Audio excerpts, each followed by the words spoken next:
Welcome to another episode of Golden State Warriors podcast.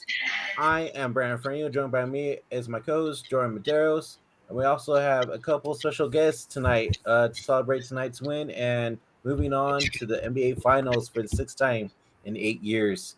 Everybody, introduce yourself. Let you know where everybody can find you, and we'll go from there. Bashar, go ahead first. What's up, everybody? It's Bashar at 49er Minded on Twitter, at 49, Instagram. Find me at 49er Minded. Also, my YouTube channel if you're watching there. I talk Niners. I definitely talk Warriors, and just I'm excited, man. We're back in the finals. Let's go. Yeah, buddy. Rohan. What's up, everybody? Most of y'all will know me from the 49ers side. I cover the 49ers from 49ers Web Zone. You can find me there. You can find me on my YouTube channel at Rohan Chakravarti. I'm streaming this as well, so be sure to tune in, hit the like button, and subscribe. And then my Twitter handle is on the screen at Rohan Chakrav. Please stay tuned for all the Bay Area content. And Brandon, thank you so much for having me on. No problem. Cory? Hi, I've been on here a handful of times now. You can find me on Twitter at sport_fanatic and the number 10. Any type of sports that you want to talk about, anything from basketball to football to baseball to hockey to golf to tennis to soccer, Australian rules, football, rugby, any type of sports that you want to discuss, just follow me on Twitter, and we'll start up a conversation. Sir, TJ, go ahead. TJ, Bay Area sports fanatic. I have not started my my sports life yet. I just do business stuff on the internet. But I will be short. I've been a lifelong Warriors fan all the way back to when we drafted Chris Webber. Back when I was like, all the way back then when Avery Johnson was our starting point guard. That's how far I go back to the Warriors. 49er fan, and just looking to get into the community and spread some cheer, man. And let's take this thing. Nice. And last but not least, our favorite viewer, always tuning in whenever we're live, especially on the 49er side too. Our guy, 49er Media. Where can they find you? So you guys can find me on Twitter and Instagram at 49er Media, and then I just started my podcast a few months ago, mainly 49ers, but first take Niners, space between each word. Yes, sir. Thanks Beautiful. for having me on. Thanks for being on. Yeah, of course. Thanks for joining. Let's get into it, guys. Whoop that ass. The Warriors take the series, win the series 4-1, win tonight's game 120 to 110, I believe it was. 120, 110, yep. Yeah. Klay Thompson came out on Fuego. What do you see different from him compared to last game? 49er Media, let's go with you first, my guy. This game, I feel like he was a lot more comfortable. And just from the bat, he really just started off really, really hot. I think what also worked better is just in this game, he went back to just giving him the ball and with the catch and shoot and him just shooting lights out, shooting the ball well. All right. TJ, any? Well, what I noticed that Steve Kerr went with a game plan to get him started early, as we all know from the last couple of games that he has been doing pretty bad in the first half. So I guess the game plan was intentional to get him some open looks and get him started early and get Game 6 Klay back. To close this thing out. And they executed really well, and they used Curry as a decoy, to get him a lot of open threes. And I think pretty much that the game plan was to get him started in the first half because we couldn't afford to get off to a bad start like we did last game. Yes, sir. Cory. From what I saw, I was kind of running around. I did see a lot of the first half. It just seemed like he wasn't the games prior. Just seemed like he was forcing shots. This one, he just seemed more relaxed. He seemed like he was just getting into a rhythm early. I saw Steph hit his first three, I believe. I don't know if I wasn't paying enough attention if he ended up hitting another one, but Klay just seemed comfortable. And when you get a guy like Klay who gets comfortable early, he's going to start hitting shots over and over and over again. And I was just very impressed of the start that they had. They kind of gave it up a little bit there, end of the first half a little bit. It's kind of going back and forth. Third quarter ended up getting a little sideways, and then they finished it off. But I like Klay in general. He got a little cold there late. He did hit a clutch three there that I think was the dagger. But all in all, I think he played very, very well tonight. Rohan?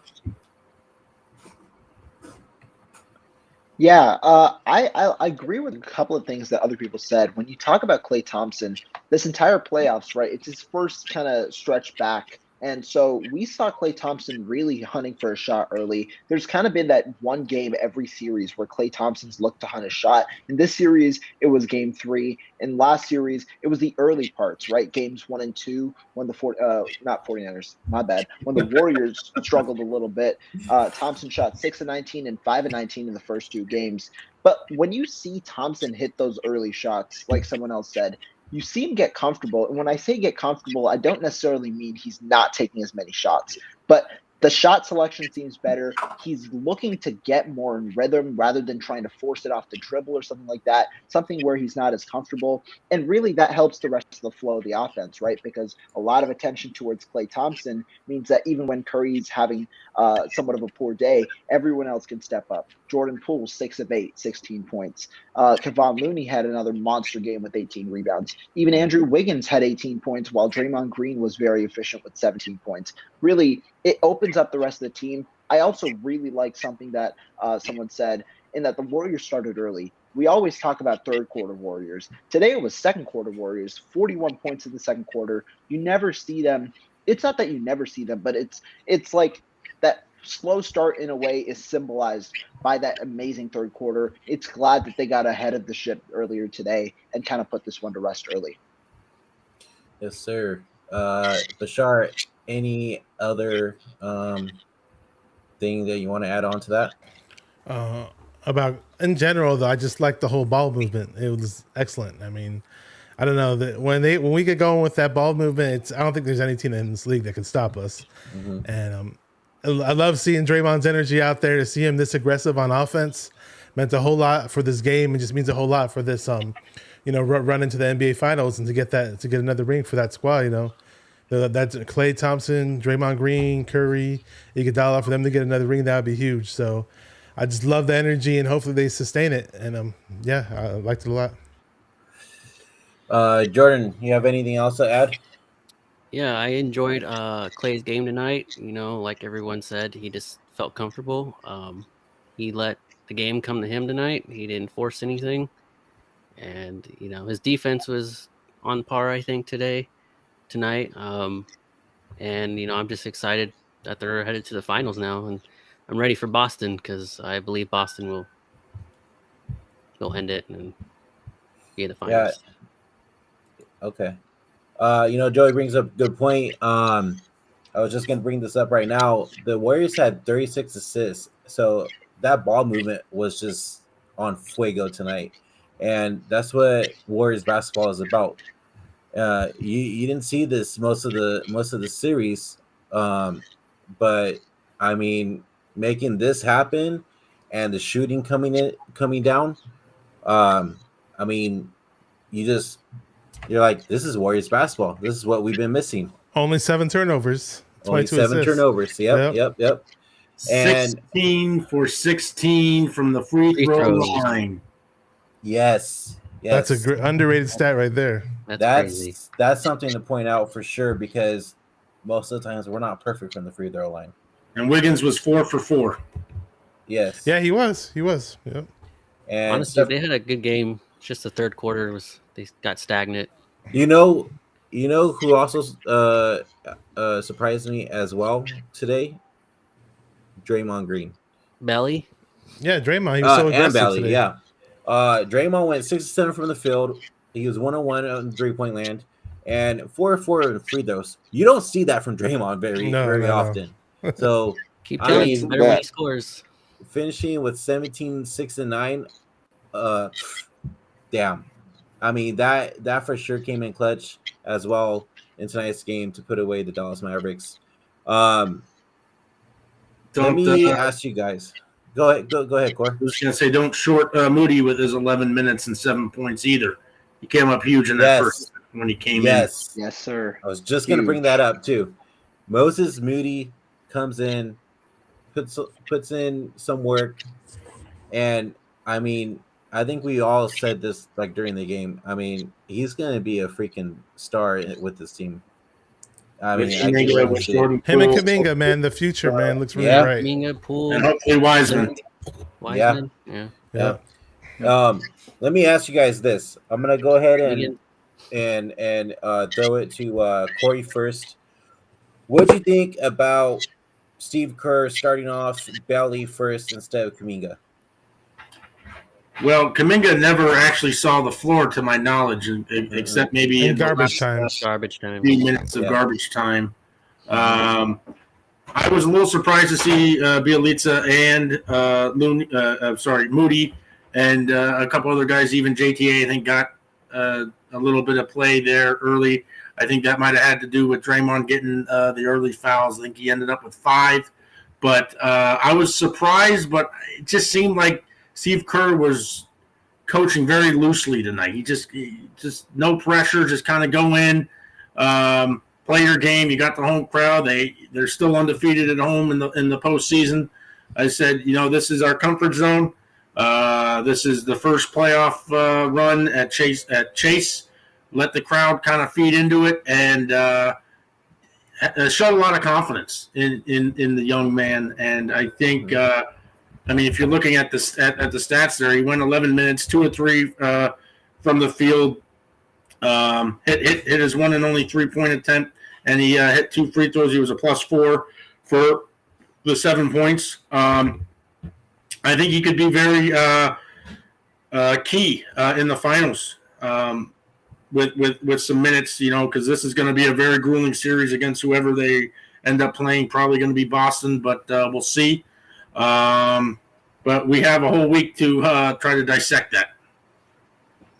Yes. Let me kick it over to you for 9 Media. What did you think of Looney's performance tonight? And I mean, do you think most of Looney's performance was the reason why we also won as well? So I thought Looney, again, off the glass, tremendous job, was fighting for the ball constantly. Was very, very aggressive on that. I thought at times he could have gone and just take the shot or gone and got the layup. But overall, I thought he did a very nice job tonight.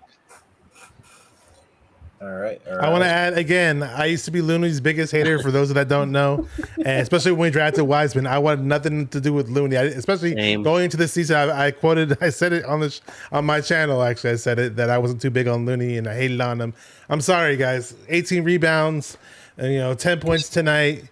I mean, the offensive rebounding game has stepped up with him, obviously, but just the rest of the team. And we brick all these crazy 3-pointers, but then we get the rebound and give it another shot and pass it out to somebody else. And Looney's a big part of that. Looney's a huge part of that. Hats off to Looney. Tip my hat to Looney because, man, it's, sure, we got all these really good players around him, but he's stepping up big, man. And we didn't pick. I was really frustrated when we didn't pick up another big man when they ruled Wiseman out. But hey, man, so far so good. So let's get this ring, baby. Looney's a beast. It's proving us all wrong. Yes, sir. I mean, just out of the whole game, this was a fun one to watch. They came out hot. They looked like themselves, like I said before. Corey, you have any idea why Steph kind of struggled a little bit tonight? I mean, it wasn't a big factor to where it would affect the Warriors, but what do you think that was about? I know we were focusing on Klay a lot, but Steph didn't start warming up until like towards the end of the second half. What are your thoughts on that? I think he hit his first three or his second three tonight. Again, I wasn't following close enough in the first half. I was in the middle of taking care of a couple things. I just think, compliment with, what we were talking about with Clay a minute ago. I don't think he had the rhythm early. And Yeah. I think both of them can be very streaky. He went 5 of 17. He was still a plus 11. He did have 9 dimes tonight, which was very, very crucial. But I think the other thing is that the Mavericks were trying to focus on double teaming him as much as possible. So the shots that he was taking seemed to be a lot more, degree of difficulty, a much higher than, say, an open Clay or straight isolation Clay, where he's just kind of one-on-one and he can just pull back and shoot over one guy instead of trying to not get trapped with two. But I think a lot of it was Mavericks were still focusing on Steph, double teaming him and everything of that. Long and the short of it is that Dallas doesn't have the numbers. They don't have the playmakers. They're mostly an outside shooting team. So, you hear the cliche, live and die by the three. That's kind of what Dallas still is. They are still an up-and-coming team. I think they showed a lot of grit in getting through Phoenix in the second round, but they just ran into a much more superior team in Golden State, and they weren't able to counter it like they were with Dallas or with Phoenix, who shoots like the fewest threes in the NBA. So there's a few things there that didn't quite work, but I think, to answer your question, it is more of just trying to get through the double team, because if you watched Curry was getting double teamed for the majority of that game. Yeah. Staying on Steph Curry, SG asked thoughts on Steph Curry winning the Magic Johnson Most Valuable Player Award in the Western Conference Finals. Let me hand it over to you, Rohan. What are your thoughts on that? And finally, Steph Curry wins some type of MVP. First one. He's a 2-time NBA MVP. He's a regular season MVP team. Yes. Yeah, he's got plenty of MVPs. More to add to his Yeah, collection. It's a very interesting way to kind of win that first award, right? Obviously you win the regular season MVPs. And the funny thing is, like, people thought it could have gone to Kevon Looney. Obviously, I thought Steph Curry, like, in this case, you kind of go over the impact, right? Steph Curry was the leading scorer for the Warriors in the postseason. 26.7 points, dropped to 23 after today, but still the leading scorer for the Warriors in the postseason. Obviously, the most impactful. And I mean, it finally he gets an award that's somewhat reflective of his impact on the court, because his impact isn't always shown by a stat sheet. His impact isn't always shown by the amount of threes he makes or something like that. But just his movement frees up so many other guys, and that's one of the main reasons why 5 to 7 Warriors can play super well on a night, even when Steph Curry's off, and they can win the game. It's because there's so much extra movement created, so many extra open shots, and it's also been an underrated part of our formula for assists, because when one guy is heavily covered, the rest of the guys are open. You have good passing like the Warriors do with Warriors basketball, and you get open shots. Yeah, great answer. Shout out to Lo the Truth in the chat. Says new award and Steph is the first to win it. Definitely true. And when you mentioned something about Steph Curry's movement, the way he frees himself to get open for shots, and a lot of people don't know this, that's an elite trait of his game. And it's almost like, like a Jerry Rice, with his crisp, with the way he could run routes. He could run the whole route tree, and he was so crisp at running his routes. And it's very nice to see on the court, man. So. Yeah, it is definitely for sure.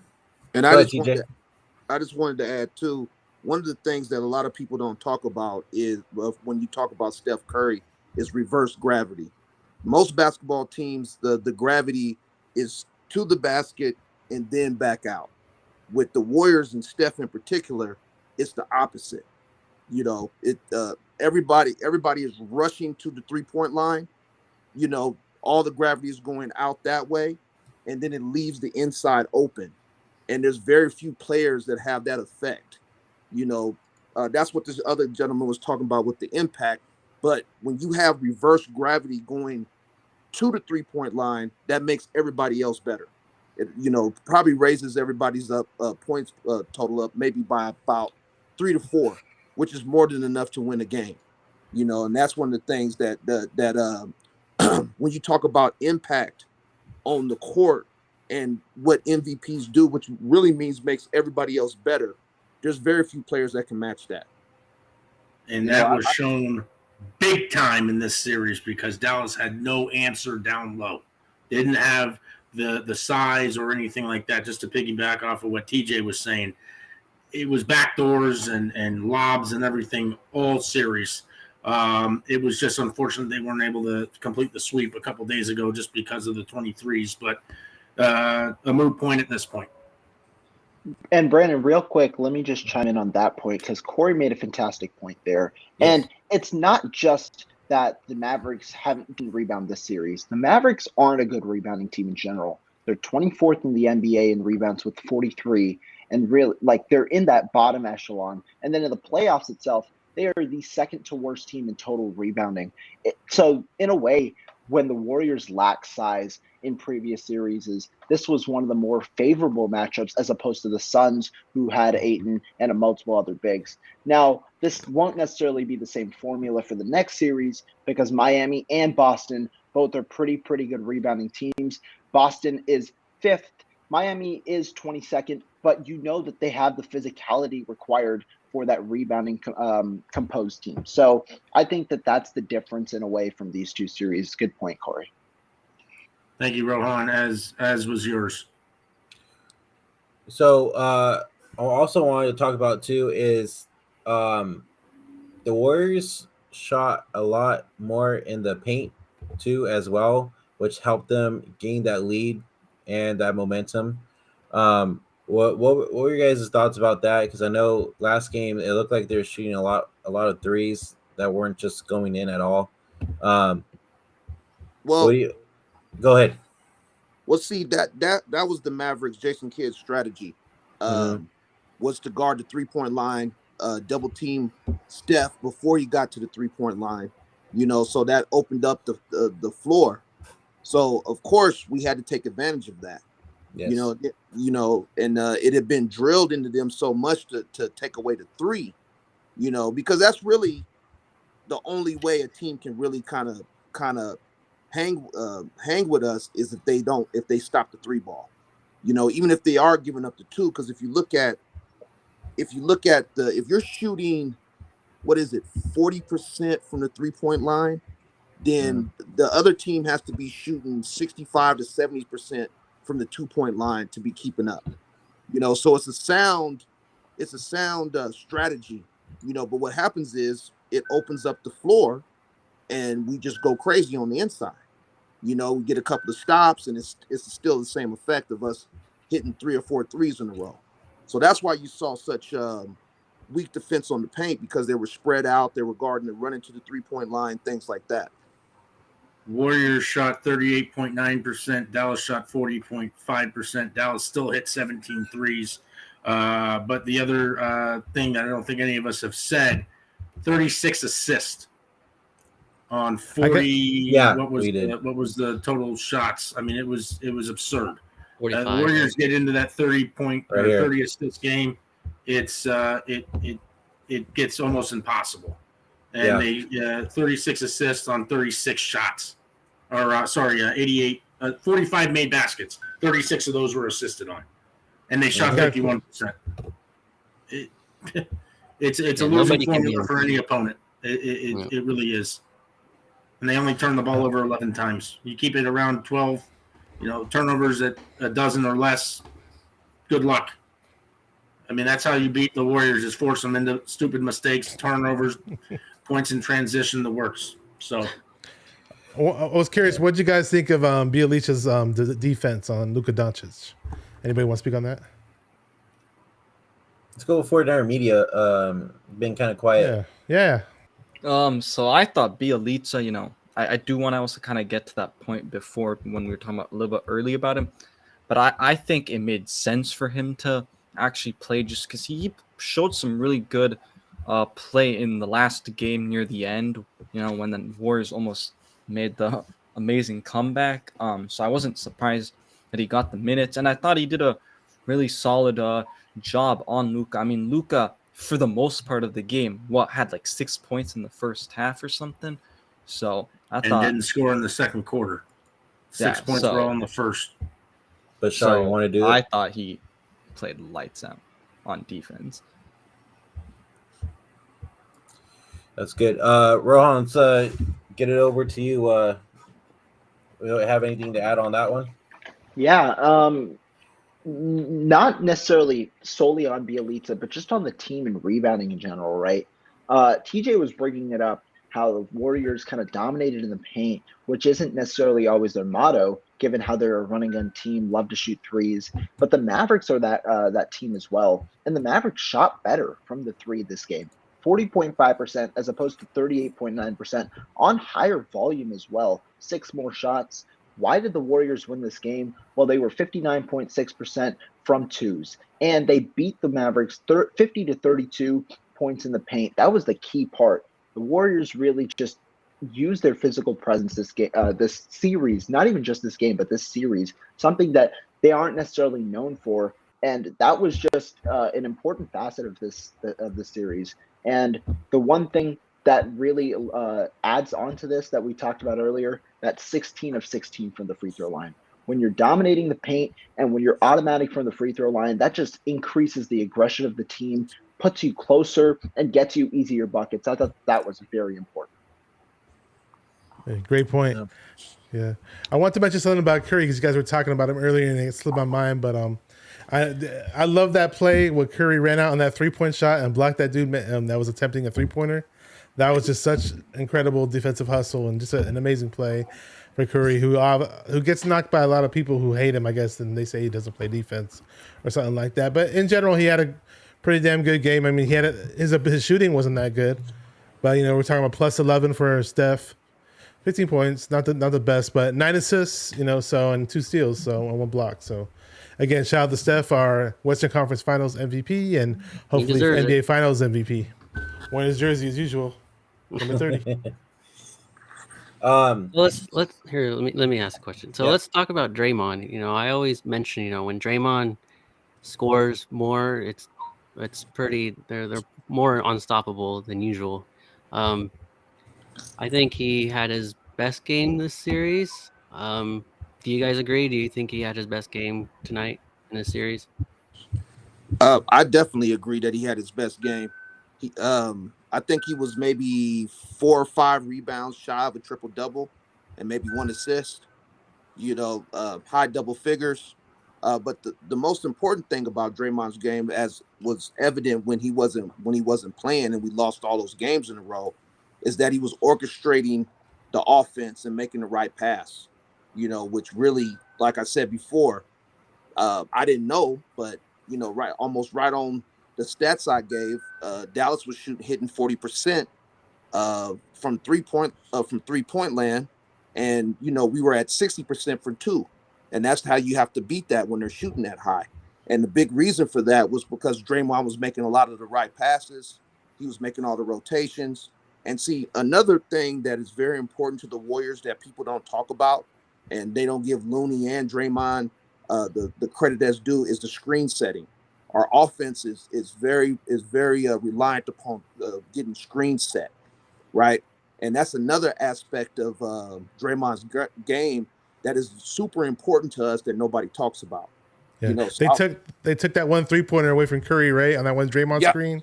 Yeah, no, he just moved a little bit, and that movement was what got him. But challenge on that too. Yeah, what's his face? Literally pushed into Draymond to lose his balance. Okay. It was Jordan. It was Jordan Poole that took that 3, by the way. Yeah. You get that confused sometimes when you see him out there. It was same person. Have a 3. Yeah, but splash party. I mean, I want to go back to Loath of Truth. I think. Where is he at? Right here. So, did you see those interesting comments earlier, Brandon? You don't have to read them or say them. Yeah, I did. Typical. So So he said Steve Kerr is a mastermind on his rotation. You never know what you're going to get off the bench. So like I want to talk about the bench. I mean, you look at our bench and you're thinking like, okay, like they're an okay bench. They're not like the best like what we had back when we were making the finals, right? But I mean, this bench, especially this whole playoff run, they have surprised me a lot, and I'm actually really happy with the bench that we have. Yeah. What are your thoughts on that, Bashar? I love the bench. They just bring so much effort. That I didn't have any. Again, going into the season, I'm looking at some of these guys on the bench. I'm like, I didn't have amazing high hopes, but like for example, for Otto Porter Jr., I mean, we missed him this past few games, but going into the season, I barely knew who he was. I'll be honest, but what a great addition to our team. He's doing excellent in the playoffs. Hopefully, it looks like we're probably going to get him back for the finals. A key guy off the bench that we've been missing is GP2. Just imagine how good our bench will look in the finals with GP2 in the mix. So, and Kuminga coming off the bench, Moody, Bielitsa, all these sleeper kind of players, but I just love it. I remember it was funny because I remember at one point in the season, at least towards the end of the season, people were trying to say that the Warriors kind of lacked identity because you have the veterans side of the team, and then you have these rookies and second-year players on the other side of the team, and they felt like there was no synergy or no chemistry because of that. But I mean, hey, things are looking good, man. That's all I gotta say. Yeah, exactly. Rohan, you have anything to add off of what Bashar said? Yeah, specifically about Otto Porter. Now, I'd been following the NBA for a while. I knew Otto Porter from his time in the Wizards and his entire career. The one thing that I want to say about this Warriors team that we've seen over the past couple of years is just their uncanny ability, really, to transform these role players into stretch fives. Otto Porter had never played center prior to joining the Warriors. Otto Porter was a stretch four and really a three. Now you get these guys on the Warriors, even a Bielitsa, all these different guys, and just because we have such not an uncharacteristic offense, but an offense that's hard to master, you transform these guys into different roles and really expand on their skill sets, right? Because now not only is Otto Porter a 3-point shooter, he also is one of your main rebounders, right? Oh, it yeah. increases the physicality and things like that, and that's something that goes by unnoticed just because we're able to do it with so many different players. Hell, we even made Andre Iguodala, a guy who really couldn't shoot the ball that well, a 3-point shooter at some point in his career as well back then. And so like that's something that I've seen with this group. And the last thing I want to bring up about the bench, this is really the first year in this 6 to 8 year stretch where that we've made the finals, that we've gone with a bench with a bunch of young players, right? Obviously, Wiseman's injured, but you had Moody, you had Kuminga. Normally, it's these aged veterans like a Sean Livingston or whoever. This is the first year where it was a bunch of unknowns, really, with Moody and Kuminga. And it's nice to see that in this small sample size that they've had, each one of them has had those certain games where they've paid off dividends for the Warriors. Excellent, Rohan. Yes. Cory, I'm gonna move on to Go ahead, TJ. you. Go ahead, TJ. What do you guys say, bro? Yeah, well, speaking on the bench, I just want to put this question into the podcast. Do you think Jordan Poole is regressing? No, he had a good game today. I don't think he's regressing. Yeah, I mean he was 6. What was he, 6 for 8 for the floor today? Yeah, I mean, yeah. Man, he's taking it to the hoop, and I love it when he takes it to the hoop. Yeah, it just brings so much another dimension to the offense, and I love it. Okay, because I mean, when I say regressing, I mean he hasn't had any one of the takeover games. Yeah, he did. Kind of like well, he only took 8 shots, so you can't expect the 25 and 30-point games on 8 field goals. But I want to bounce this off real quick of what Rohan just said. He was mentioning Otto Porter never playing center. Neither had Looney. Looney wasn't really considered to be a center at only 6'9". He, I think, as a freshman right? I was going to say freshman at UCLA, even in high school, he hadn't quite hit that growth spurt yet. He was actually a guard in the early parts of his basketball career, and he's turned into a rebounding machine. He doesn't have the quickness and everything, doesn't have the leaping ability, but he has been tremendous down the stretch in the regular season and obviously in the postseason as well. Gary Payton, the second, I know he hasn't played since the accident, and hopefully we'll get him back by finals time because we will need him, especially against a Boston who has a lot of ball movement, a lot of outside perimeter shooting, things like that. But he also mentioned the youth, which is a very good point. You had guys in the past like a Sean Livingston, David West, who I missed tremendously. I think David Lee was in there to start that run. A lot of really good role players that had a lot of experience on prior organizations. Mo Spates as well. Mo Buckets. And even though he was a starter, Barbosa. Andrew Bogut was really resurrected his career big time. You know, he was at Utah. He goes to Milwaukee. Can't remember if he was on any other team prior to coming to the Warriors in the Monte Ellis trade.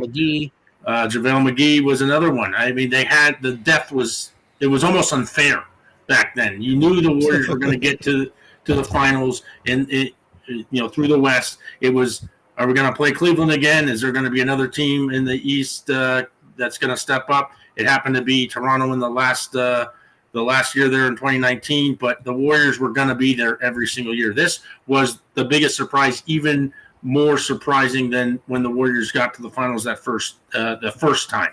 Yeah.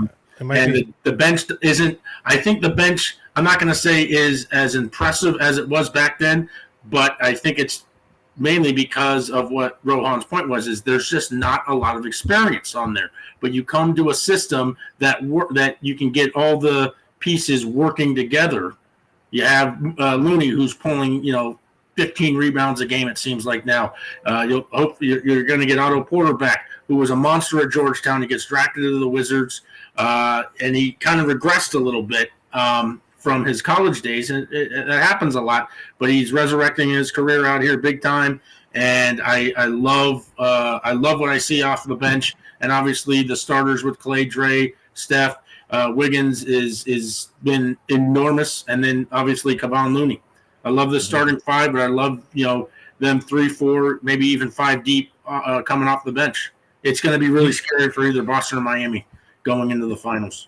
You can almost say for Otto Porter, probably lack of inspiration is just due to being on a team like the Wizards. But when these vets cross over, the rest of the United States to the other side, on the West Coast, it's like once they get into that Warrior locker room, that Warrior facility, I think their eyes get big. They feel like they're a 22-year-old rookie again, and there's so much inspiration. They see all the hardware that we got, and how and just not just the hardware, but just the camaraderie, the culture that Draymond, Steph, Curry, all the Clay, all those guys just developed, and Curry even like.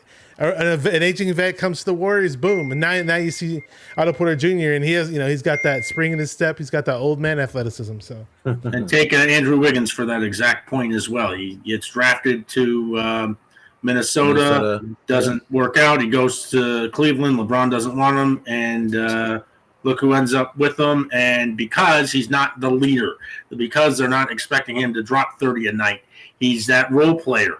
Even though he is an incredibly skilled offensive player and even more skilled defensive, he's such an underrated defender. It's almost sick. It's absolutely crazy to me that he doesn't get as much recognition on the defensive side of the ball, because I thought he guarded Luka as well as anyone I've seen all season. And Luka was as frustrated as you've ever seen him in the first half. 6 points, putting up all these shots, missing. Dallas was pretty much dead on arrival here for Game 5. They had a nice push to get it back to 8 or 9, but they never led in this game once. It was the Warriors wire to wire, and it was something to see. It got a little rugged there in the third quarter. They put up 32, which was their highest scoring quarter. They were dead even at 26 apiece there in the fourth, but they just didn't hit. They weren't able to force enough turnovers by the Warriors. The Warriors' ball movement was excellent. 11 turnovers just isn't going to get it done for an opposing team. Just not going to work. Yeah. Um. So, Also, too, is everybody bashed on Wiggins when he got that All-Star pick this season too, and then you kind of he saw that regressed. he had a slump right towards the second half of the season, but I mean during this whole playoff run, you see Wiggins picking right back up where he started during the first half of the season. Go And I feel Wigs. like he's like 100 times better right now than he was in the beginning of the season, with just the defending, the shooting, Rebounds. the rebounds. Yeah. Like he Shot Important fights. selection as rebounds. well. Taking better Yeah, shots. he, Yeah. I love Driving that to he the attacks. hole. crazy. It's crazy. I Like hope they keep him. Those the dunks he's been having are just mhm. crazy. Like he had the Yes. one today that was very similar to the Luca one.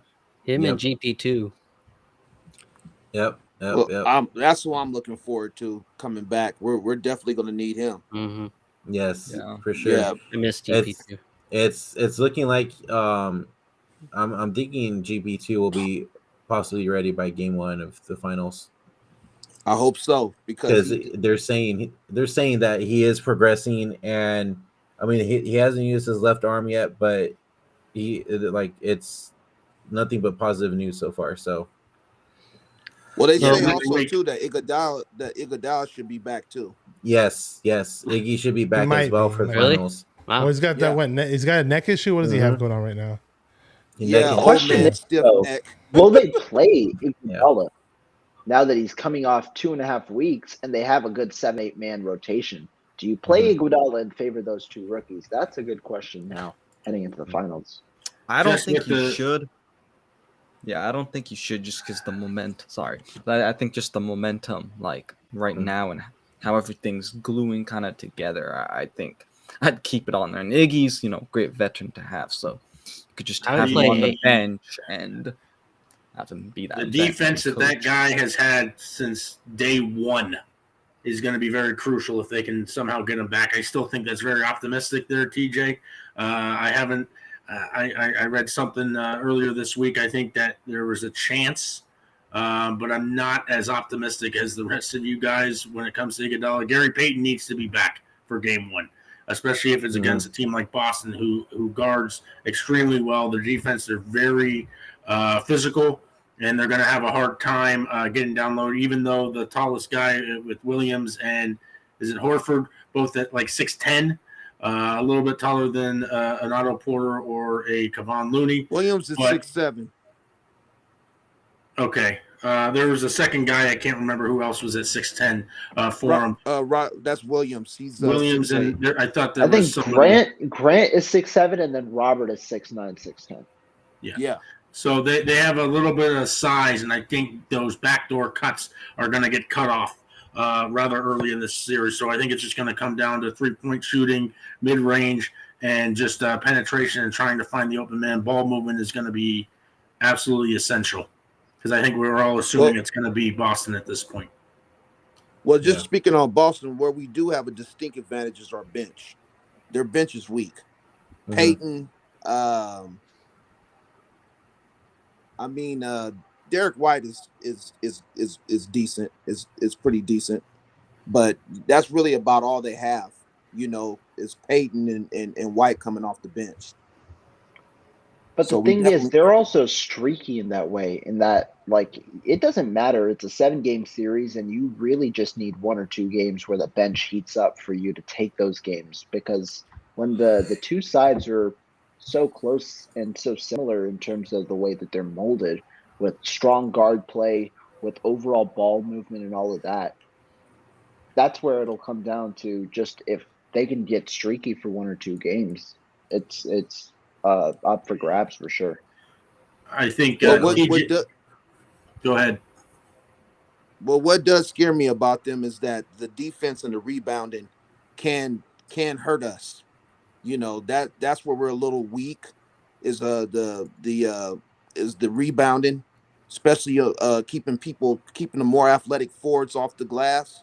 That's the only thing that kind of makes me nervous, is because if we have one of these cold streaks like we had against the Mavericks, where we went cold pretty much for a half or two, that's going to be kind of hard. We're going to get punished for that mistake against Boston. So, you know, that's one of the things that that does worry me about that matchup. I would much prefer Miami to pull a rabbit out their hat. You know what I mean? TJ and I, like I said, have had many conversations over the phone in the last decade, but you did make a good point, and TJ, fill in the blanks here if I miss anything. If you look at Boston at the beginning of the season, they were just known for their defense. The offense really didn't come into fruition. You come maybe late, New Year's, January, or even post All-Star break, the offense just flurried, and that's why they ended up finishing some 26-6 or 26-7 down the stretch. My biggest question here is Boston, and I see them kind of regressing a little bit. I know they came out yesterday and looked pretty good. Is that offense going to be able to sustain? Are they going to be able to keep that offense going, especially against an elite defense like ours? Or are they just going to rely so hard on the defense that they're going to try to essentially keep the Warriors from like 100 points or somewhere in the low hundreds and try to win kind of the gritty backyard grudge matches? And that's kind of a question I would pose to you guys. I think that this series against Boston may come down to how well the offense for Boston executes. Because as you've seen, the Warriors can shut down even the best of the defenders. But I think for Boston, the margin of victory is so much smaller than what the Warriors have because the Warriors have such an elite defense, and they are so deep off the bench and even the starters. I mean, I want to see, and I don't know if it's possible against a team like Boston, but I'd like to see Poole, Thompson, and Curry combined for 90. I can't wait to see those three just go absolutely rogue and just take a team completely out of the game. I think in the first series, I think they combined for one game at like 84. I said they can get to 90 against the Denver. They could get to 90 against Memphis. That'd be a luxury. They certainly could have gotten to 90 against Dallas, and it never happened. Against an elite defense like Boston, I don't know if that's possible, but that's kind of the thing I'm trying to hold on to for the rest of this series, trying to get these last four. Can those big three just go absolutely crazy where it doesn't matter? And if all three of them are shooting well in a particular game, Boston's going to be in the worst trouble of their lives because you're only going to be able to double team one guy. If you're trying to double team Steph, that's going to leave Clay and Poole single covered or even wide open if the ball movement is there. I'm just saying, I would love to see the big three combined for 90 points one of these days. You told me that before. I remember it stuck in my head. That's a cool stat. Brandon's going to play something for us, and when he's done playing that, I just want to make an announcement or whatever. So go ahead, Brandon. All right. Give me a second. Let's go with your reminder. You're back in the finals. I am on cloud 9, Kareth, and just incredible. I mean, everybody in this organization knows what we've been through the last few years. And, I was thinking about the days I was in Santa Cruz or I was on the rehab table, and I dreamt of this moment. And we were written off by a lot of experts, quote unquote, but I knew we had it in us, and we're going to celebrate this tonight, but we still want the whole thing. Let's go with their reminder. That's right. Clay deserves it. Today was game 5, Clay, by the way. Game 5. Exactly. Game 5. Okay. I'm switching gears a little bit because we have to, and we didn't acknowledge it the last show we did. So, of course, we're all happy about the Warriors, but this is something a lot more serious than the Warriors or anything that we've been going through in our daily lives for the most part. I mean, that tragedy in Texas should have never happened. It's terrible. 19 kids lost their lives, 2 adults. I might have lost for words. It's disgusting. It's sad. I mean, I have a niece and nephew in elementary school, and we all have somebody in our family that's at that age. So it sucks. It's terrible. But just give your prayers and your love to all the people who lost, the families where they had victims and they lost their lives, of course. And there was also a previous shooting in Buffalo.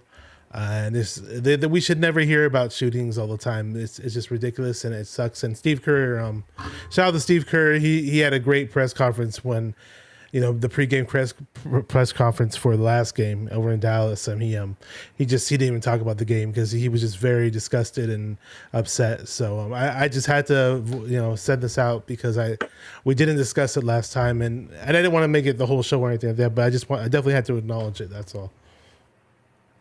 Yeah, so let's just take a moment of silence real quick and just remember those who lost their lives, and get some prayers out.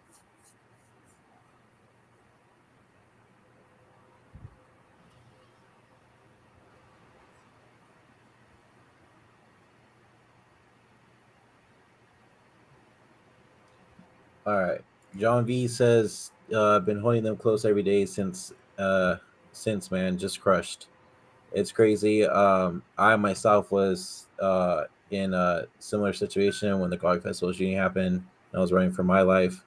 So that really affected me too when I heard about 19 kids losing their lives 2 days ago. So for sure sucks. Something needs to change, like Steve Kerr said, and it needs to happen. The Senate's need to do fucking something because this is ridiculous. Yeah, they said they have a 90. I'm sorry. Go ahead. Sorry, Bashar, didn't mean to interrupt there. I think one of the teachers who was shot, I think her husband just passed away today. As well. He had a heart attack in reaction to it. It sucks. It's just terrible, man. Yeah, that's horrible. So I wanted to move on to what else Clay said in the post-game interviews. I'm gonna go ahead and share my screen real quick. What it meant to him. That man deserves it to get back to the finals. I ate a great breakfast, and before, I don't want to give away all my secrets, but before I even start my day, I just get up and I go jump in my 65-degree pool to wake myself up, and I'm so lucky to even have a pool. And then I just, play with Rocco. I play maybe some Nintendo, and I just try to not watch basketball or basketball media because I try to that's how I clear my mind, is just doing other things that occupy my time that are fun. And I have to keep this, routine going for the next series. I ate a great breakfast. Okay, so there's that one. Right? Let's see. Here's what Draymond says about incredible. Clay. That's. It's incredible. That's very resilient guy. He comes out tonight aggressive, 32 points. Draymond's son. Clay is a dog, and I've said it over and over again. He's going to fight. He's going to battle, no matter what it is. And most important thing to him is always to win. And to take the floor like that with a guy every night, you could see how much it was missing over the last couple of years. And to have him back and still not 100% back to Klay Thompson that we know, but working his way there, it's very special. And we're lucky to have him back next to us competing with us because we know, like I said, we know what we're capable of when he is there. Let's see if there's any other ones. Let's see what Looney has to say. Against Memphis, is that just Kevon? It's 18 rebounds tonight, 22 in the clincher against Memphis. Is that just something you're going to do in every clincher now? That's the goal. That's my job. I go out there and rebound, and when it's time to close the series out, it's always going to be tougher. So you want to up your game. That's one area I can really affect the game and make a difference. And for tonight, I did a good job.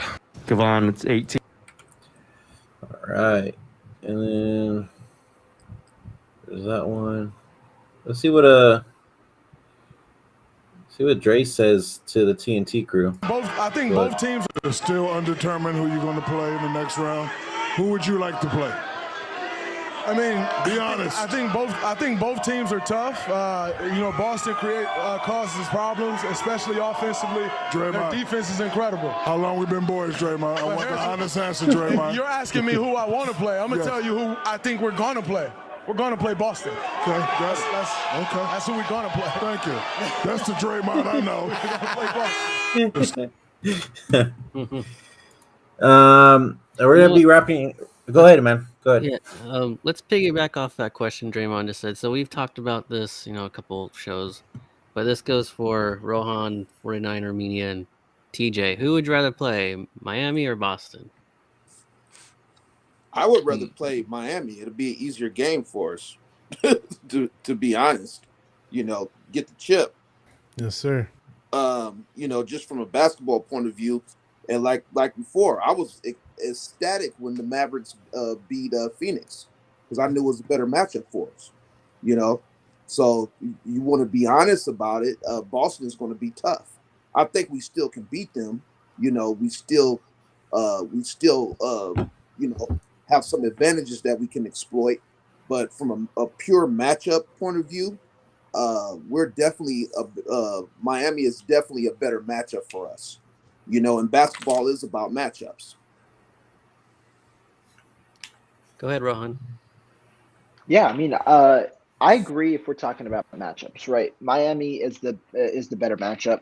I spoke about it earlier. Miami isn't one of the better rebounding teams. They were 22nd in the regular season in terms of rebounding. Offensively, they're extremely streaky. A lot of their players depend on that streakiness and a way to score. You talk about Tyler Herro, who was injured for a portion of this past series, and if the Miami Heat pull it out, he might not be 100%. You talk about Jimmy Butler, who's also facing an injury of sorts. A good amount of that team has been injured at times. So matchup-wise, I feel like the Heat might be the better matchup. But if we're talking about entertainment-wise, I definitely want the Boston Celtics. I think that series would be electrifying on both sides because you have two very strong defensive teams, two teams that can turn on the gas offensively, especially what we saw from Boston over those last 32 games. And then you also have two teams with fairly strong guard play, like guard and forward play, because I consider Tatum a 3, where that Brown-Tatum duo is there, but also you have pieces like Horford. And so while on paper the Warriors might be better, it really is just who dictates game pace and who gets on their flow earlier. Because Jason Tatum has that one bad game a series. That's something that I've seen. However, can you contain him for the rest of the other 4, 5, 6 games in that series? That's what's important. And so that's something that I'd like to see. However, if we're talking matchups, I agree that it would be the Heat. How about you, Niner? Yeah, I would love to play the Miami Heat for sure. Just because, again, like other people said, the matchup is, I think, a lot better. Also, I feel like Miami's bench is, some of the guys, of course, haven't been really showing up as much. So I think definitely there's a better chance that the Warriors would be able to win versus them. But also, Celtics, it would be so fun to watch the defensive battle. Yeah. For sure. For sure. Anybody have it? Oh, go ahead. Go ahead, Brandon. Oh, no, you go ahead first. I was just saying if anybody had anything new, any questions or whatever. But if you got something, go ahead, Brandon. Yeah, because you didn't ask me to comment on this, I'll just stick my neck in and Cory, go ahead. My 2 cents. The one thing no one's really talking about with Boston is how injured they are. I can guarantee you that Marcus Smart will not be at 100% at any given point during the finals. The particular injury that he has, to the little bit of knowledge I know medically, is it really takes about a month for that type of injury to fully heal, and he doesn't have a month. He might have about 5 or 6 days if they end up closing it Miami out tomorrow at home. And if you watch the game 5, he looked like he was going at about 50% speed-wise. I mean, you couldn't even really get up and down. That ankle or foot is still really, really bothering him. Now, is he going to be able to play at a higher level than that with, say, a week off? Perhaps. But you still have Horford, who's been hurt. And you had, and I can't remember who is There was another guy there that wasn't anywhere close to 100% at earlier in the series. This team is not anywhere near. Healthy. Robert Williams. Robert Williams was the other one. Thank you, Rohan. But it's gotten to that point where Boston will be the tougher matchup. There's no doubt about it. I think America would rather us face Boston just because I think it's going to be a more intriguing series. And it is a big if Miami can pull this out, I will be willing to bet you it's not going past 5 games. Miami is in a lot of ways a lot like Dallas, very streaky. The defense is okay. It's not great, and the bench is absolutely putrid. It's just going to be one of those matchups that is going to be a very, very boring finals because as long as the Warriors play their game, yes, I think Miami has a little bit more size and a little bit more physicality than, say, Dallas, but it's a matchup nightmare. We took we took both games from them. We did finish with the same record, but the tiebreaker did go head-to-head that we took both games, and we weren't playing anywhere near as healthy as we are. And I understand Gary Payton hasn't played since the Memphis series, and Otto Porter has missed the last couple of games, but it should be Boston. I would rather play Miami just because it is an easier series, but they always say to be the best, you have to beat the best, and Boston, to me, is clearly the best team in that conference. All right. I wanted to add that there's some 49er players in attendance. George Kittle, Deebo Samuel. I don't know who else. So the picture I saw was really small. Use check. So Trey Lance wasn't with him? I didn't see him. Okay. Also, but hey, Kittle, good sign, right? Good sign, right? There too. Keeping the mojo out in the city. Absolutely. Yep. So if you guys haven't yet already, hit that like, subscribe button for all your Dubs news. We'll be on again for the finals after game 1. So catch us then. But before we head out, if you haven't yet already, go over to our Twitter page. It's at GSW_podcast. Our Instagram page is locked in GSW podcast, spelled all the way out. Go over to our Twitch page, twitch.tv/locked in GSW podcast. And our YouTube channel, we're still trying to get up to 100 subscribers at least to actually get a website. But if you haven't yet, just spell out Locked In GSW Podcast on YouTube and hit that subscribe button. Other than that, John V says congratulations again, fellas. What up, John V? Thank you, John. John V. Respect, John. Respect. Yes, sir. And before we end it, let's get this picture on right here. Yep. Back in the Yes, finals, sir. baby. Beautiful Finals. Yes, sir. That's a beautiful thing. And you got Jordan Poole right there in the middle. Love it. Yes. It's a splash party. Absolutely love it. Your 2022 NBA Western Conference Finals champions, the Golden State Warriors. All right, Dub Nation. Dub Nation. Back in the finals, baby. Let's Chase go. Center. Until the NBA Finals. We'll see you next time. Whoop that trick. Whoop that Go trick. Dubs. Let's not say that because Memphis is long we gone. know what happened. Memphis is long gone. Yeah. All right. Peace, guys. Peace. Peace.